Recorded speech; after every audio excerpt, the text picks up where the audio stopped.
Hey everyone, welcome to Sidetrack Adventures. This is Steve. So previously we've done a video on Highway 62, which has been called the most desolate highway in California. Well, today we're heading off of Highway 62, heading north into the Mojave Desert on Cadiz Road, a road that is so little traveled, they've never even bothered to pave it. So along the way we should come across a couple of sites where towns once stood, some sand dunes that have been called the most pristine and inaccessible in the Mojave Desert, and we should end up on a part of Route 66 that has been closed for years. And who knows what else we'll see along the way. So let's hit the road and check out Cadiz Road.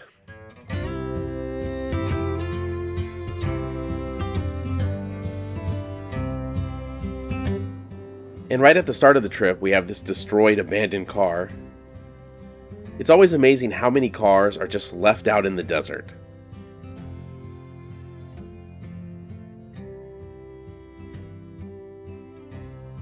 Cadiz Road is about 50 miles in length, linking Highway 62 and Route 66.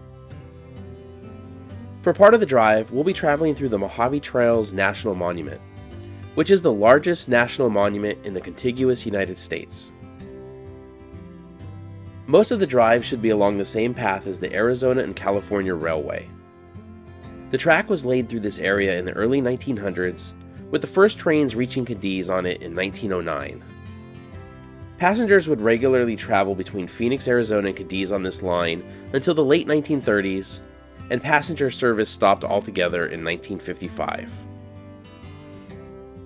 It's somewhat amazing to think about, but a century ago this was a well-traveled highway, and passenger trains through here were frequent. Now, even the two highways Cadiz Road links are infrequently traveled, and I'll be surprised if we see a train or another car on this entire drive.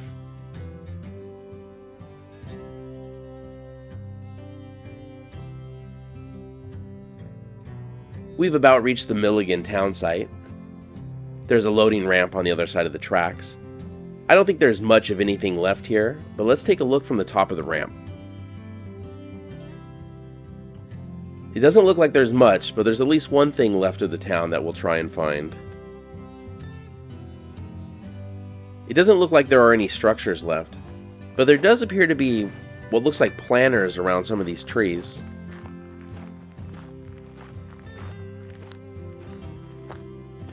If there was only this empty one here, I might be a little puzzled by what this was, but it looks like all the trees in this area, the only trees in this area, have one of these. Milligan was never a big town. It started out as a railroad siding, but did see some growth because of the nearby Lucky Gem mine. But the mine died out in the 1930s, and so did the town.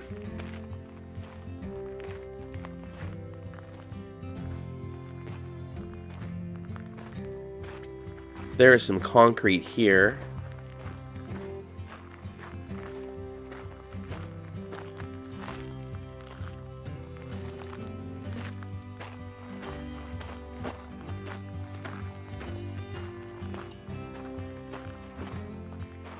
And there's another loading ramp on the other side of the tracks. Looks like there may have been a wall or something here, or possibly a building. But yeah, there's not a lot to see at Milligan, but let's head to the other side of the tracks.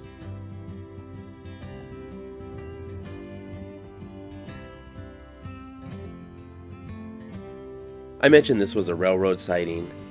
There are two sets of tracks here. Sidings are where trains could load or unload, or let another train pass.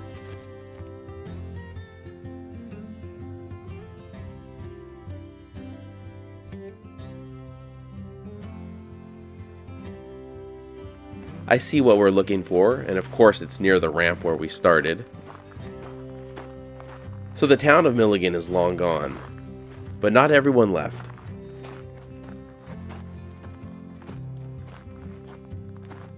Here is the Milligan Cemetery. I had read that all of the graves but one are unmarked, as the original wooden markers have long since faded and disappeared.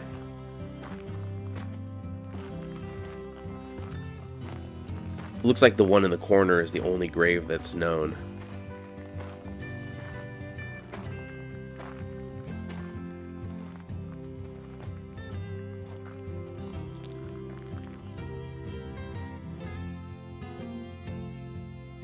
Efren Mendoza Limon, 1935. The rest of these graves, unknown and forgotten.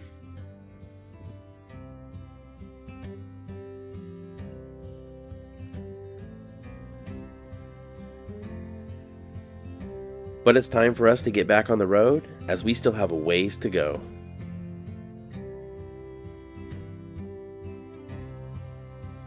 Prior to the 1920s, the road we're on now was the main highway between Los Angeles and Phoenix. From Los Angeles, automobiles would drive up what would become Route 66 until they got to Cadiz, then turn south down this road to Rice and what is now Highway 62, where it headed east again. Those early autos would frequently get stuck in the sand on this stretch of the road. The early years of the Cactus Derby, which was a popular annual road race between Los Angeles and Phoenix, went through here as well. The race took 3 days to complete, and most of the automobiles that started didn't finish. As they began paving all the highways in the 1920s, somewhere along the way, this road lost out. Even though there was a roughly 60-mile stretch where water or civilization was nowhere to be found, the road, which would become Highway 60 and later Interstate 10, was improved instead, and this road fell into disuse. We've reached where the town of Chubbuck once stood, and there should be a lot more to see here, as this was a decent-sized town at one point. According to Google, this road was British Columbia Street. Cadiz Road was known as Chubbuck Road from the 1920s until about 1960, when it got its current name. Prior to the 1920s, it was known as the Parker Cutoff. This building is where the explosives were stored. That's why it has 6 walls, so if there was any blast inside, it would be spread out among more walls. And you could kind of make out the word explosives on the side. It looks like the building's been used for target practice. There are bullet holes everywhere, but let's take a look inside. More bullet holes.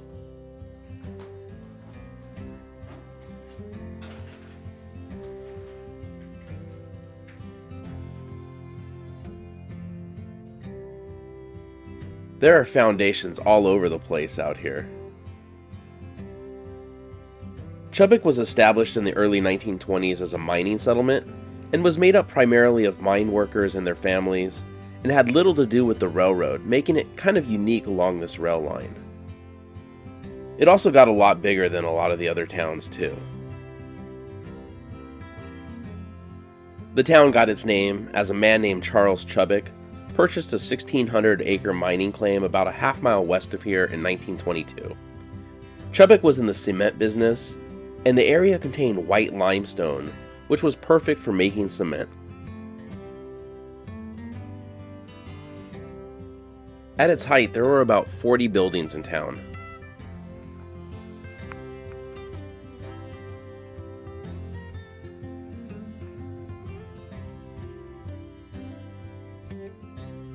There's a lot of stuff all over the ground out here. You could find everything but the kitchen sink. Oh wait, never mind.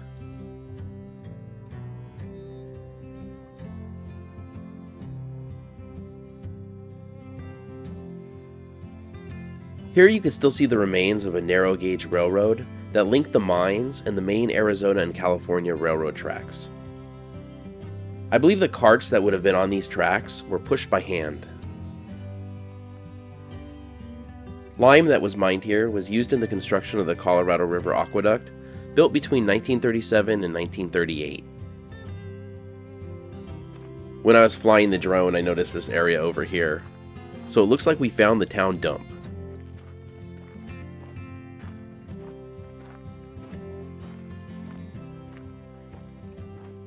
Metal and glass everywhere. And just imagine what's under the dirt, what we can't see. A lot of this stuff has been sitting out here for nearly 100 years, so I don't think we're going to be able to make anything out, but there's definitely a lot of junk out here. A lot of the broken bottles are probably Eastside beer bottles, which was a beer that was manufactured and distributed by the Los Angeles Brewing Company. Apparently the store that was in town was one of the largest sellers of Eastside beer, and that makes sense because there probably wasn't a lot to do out here but drink.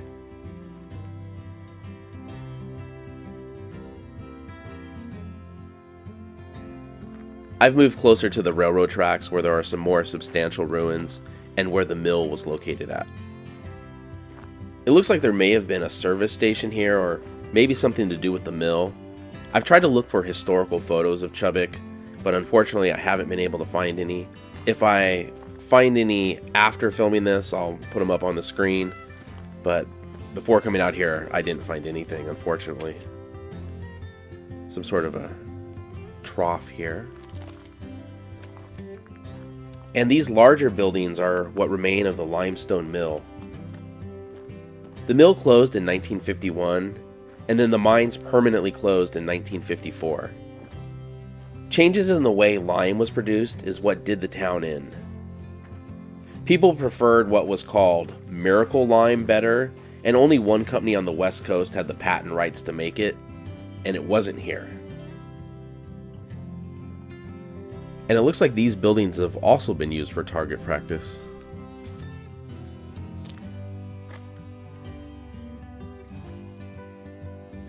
Let's take a closer look at the inside. And these buildings look like something out of Star Wars to me.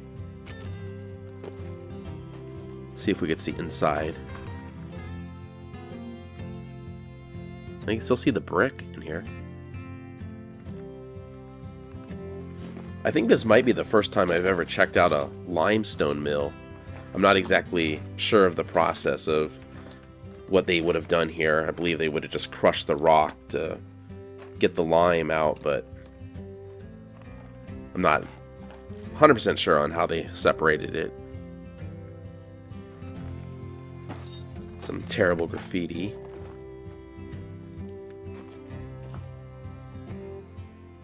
And now you can still see all the original brickwork.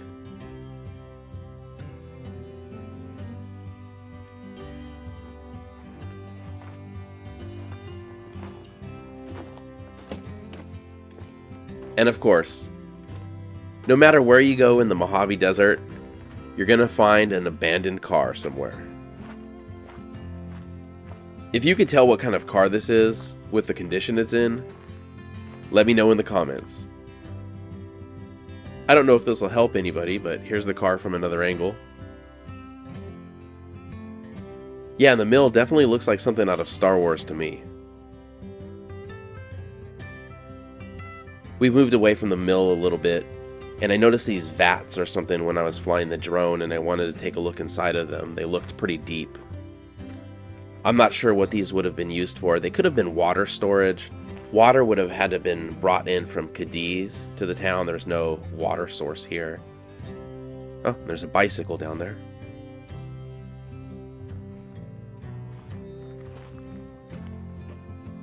Some more junk in this one.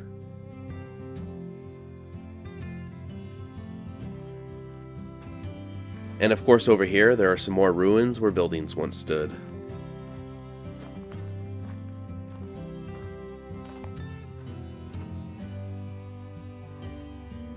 It's amazing to think that there was once a proper town here, with a store, a post office, and even a school. And actually the land that the school was on is still apparently owned by the Needle School District, though who knows if they're even aware of it. We were just about to get back on the road, and then I noticed a roof with a chimney sticking up over here. I have no idea what this is. I don't know if somebody has built themselves a shack out here or what. But let's take a look at it, I guess. Hopefully there's no one inside.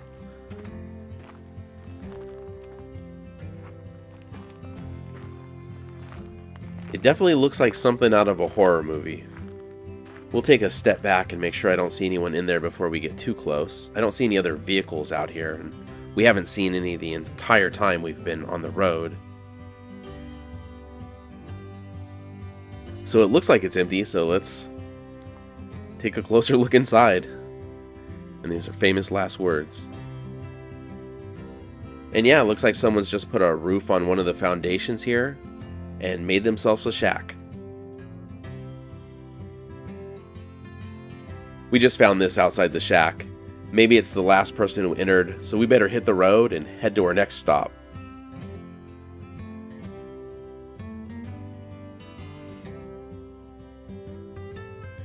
The clouds are really starting to roll in now, so it looks like we're about to lose the nice sunny weather we've had so far on the drive.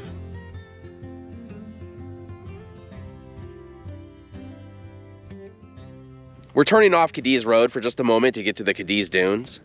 So far, the road hasn't been that bad aside from a few rough spots, but from everything I've read, the road to get to the dunes is four-wheel drive only, and because of the soft sand, it says not to stop or slow down.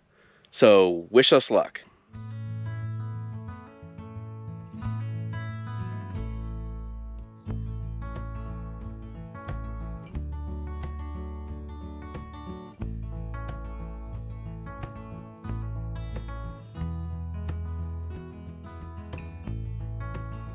We've made it to the parking area for the dunes, and the road here wasn't that bad. I think because it was sandy, it was actually a lot smoother than Cadiz Road. I've always wanted to check these dunes out because I've heard they look incredible. Now unfortunately this is a wilderness area, so I won't be able to get any drone shots. We've just come across what looks like little pumpkins maybe? I don't know if these grow naturally out here or if maybe somebody was spitting seeds and they've sprouted from that. They're all over the place though.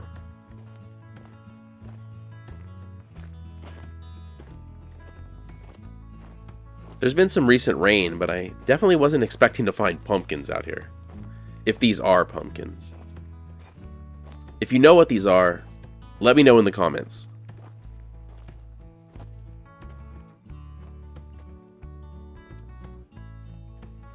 We've reached the dunes, and they're less than a quarter mile from the parking area.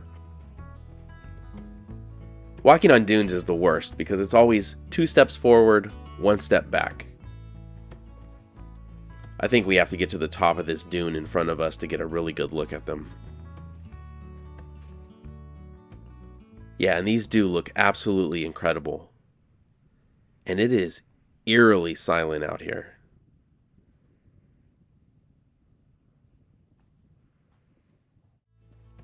We're going to climb to the top of this big dune and see how far we can see.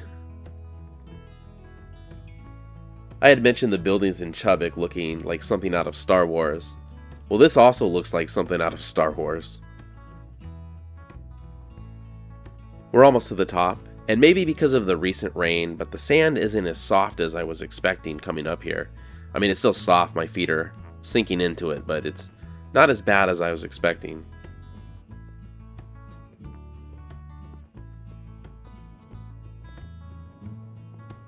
Oh yeah, there is quite a view from up here.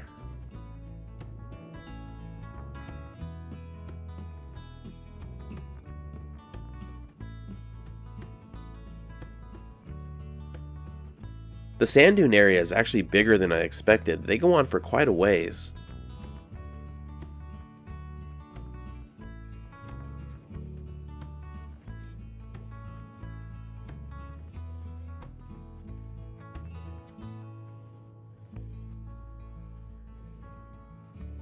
Just amazing. And we're probably the only ones to visit here today. Now that we've scaled the dune, let's head back to Cadiz Road. We'll go to the town that the road is named for, and then we're going to visit a section of Route 66 that's been closed for years.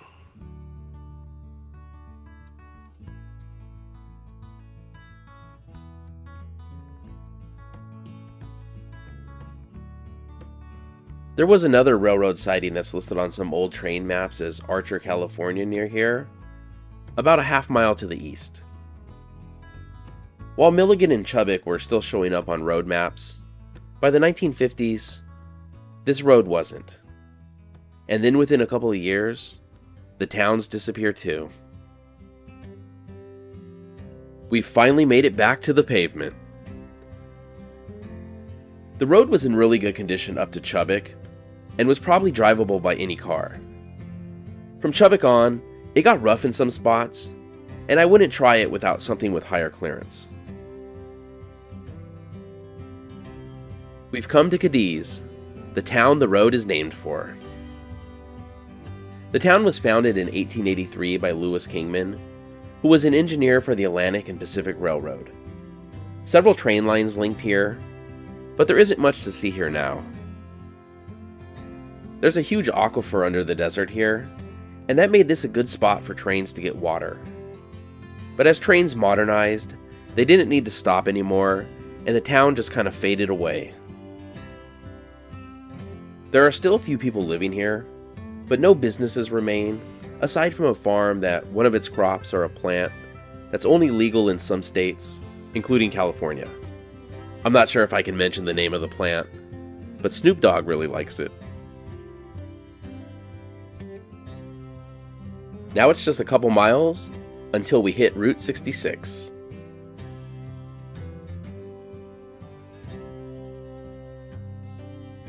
We've reached the end of Cadiz Road, Route 66 at Chambless.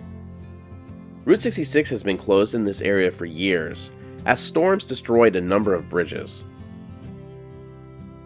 Also right here at the intersection between Route 66 and Cadiz Road is a historical marker for old Route 66. You can see a lot of old motel cabins over here. Chambless was originally known as Chambless Station, and was a popular stop on Route 66 for travelers, but the town pretty much died overnight when Interstate 40 bypassed it in 1973. This building served as an office for the motel, a store, and a service station, and has been around for decades. In old pictures, you can see a porch area in the front. That's long gone, but the rest of the building is still here.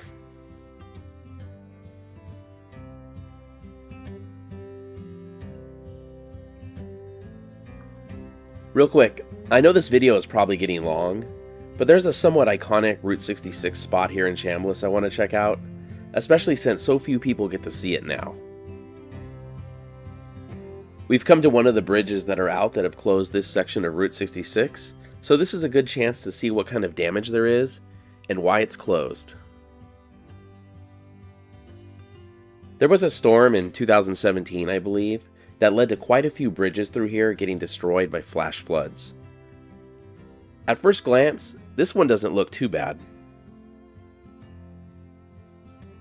Now that I'm closer, it does look like the ground on the side of the bridge isn't very stable. Of course, any flooding would have come from the other side, so we'll have to cross under and see what kind of damage is on the other side. You can tell this bridge was built a long time ago, but it looks to be in pretty good condition. Then again, I'm not a structural engineer. Okay, looking at the other side, the ground is completely missing from underneath the bridge. So yeah, this bridge is not safe.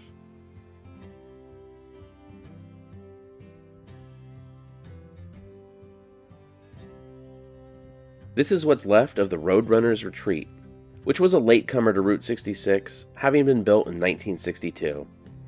It had an iconic neon sign, which is still standing, minus the neon, of course.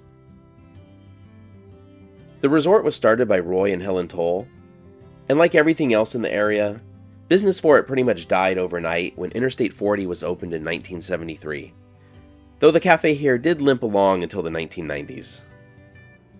There actually has been restoration going on here, and I believe they plan on relighting the sign at some point, but I'm sure the road being closed here has slowed those plans down. Still, hopefully sometime in the future, the desert here will be lit by neon again. So that's our trip down Cadiz Road from Highway 62 to the closed part of Route 66. Thank you so much for watching. If you enjoyed the video, please give it a thumbs up, consider subscribing, and we'll see you next week.